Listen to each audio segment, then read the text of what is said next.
last segment of Unit 11, we learn about how national culture is reflected in brand building.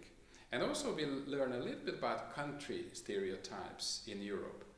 My personal favorite is the one in which your job would be to tell us how would you do the marketing of a hammer, and it differs from country to country. In the case of Sweden, for example, the slogan would be, "It doesn't hurt the nails."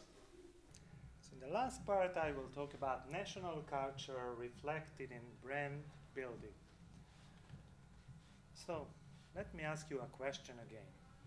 If you think of that particular country, what comes into your mind?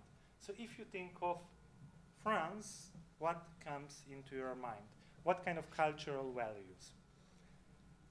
Usually France is some kind of symbol of high quality life, chic, luxury. Think about Germany. In case of Germany, you might think about that Germany is the country of quality and reliability. Italy. If you think of Italy, most probably you think of style. To put it another way, somehow Italy is sexy. Then Switzerland. Switzerland is well known for its precision. Sweden. You might think about cleanliness, order. It's a very efficient country. And in case of UK can be proud of its heritage, royal past, and culture. So somehow it seems that country stereotypes determine the image of products and brands coming from the given country to a great extent. The country stereotypes are so significant that the publicity of the same product can be vary in different countries, as you will see here. So think about, and I will use the example mentioned by Richard Hill in his book, We Europeans. So think about the hammer and think about countries. How would you sell or how would you marketing advertise a hammer coming from different countries? Coming from France, coming from Germany, coming from Italy, Switzerland, Sweden, or the UK. As you will see in the next example, it's always different. And it's related to the country of origin, and it's related to the culture of that particular country. So, let's put it that way. In Royal Obsessed Britain, the appeal is the royal seal of approval and stating that Her Gracious Majesty's hammer.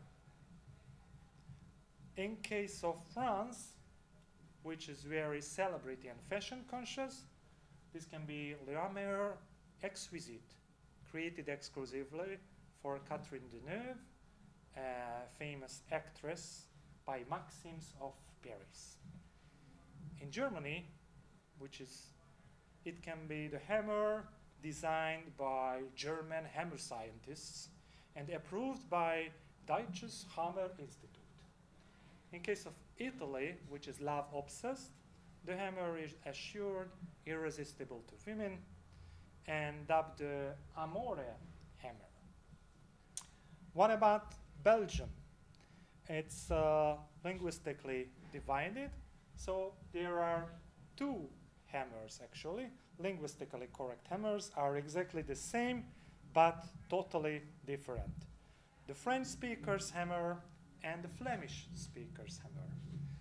In economical Holland, the Dutch economy hammer is a half price assemble yourself option.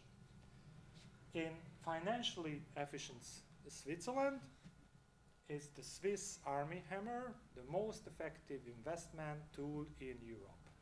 And last but not least, in the environmentally conscious Sweden, the environmentally safe, socially progressive Swedish hammer claims it doesn't hurt the nails.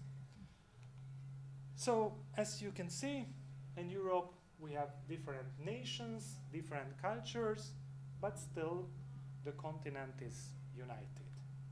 And as I mentioned previously, the motto or the slogan of the European Union is united in diversity, although you have seen diverse cultures, but still there is some kind of cohesion. So, thank you very much for your attention.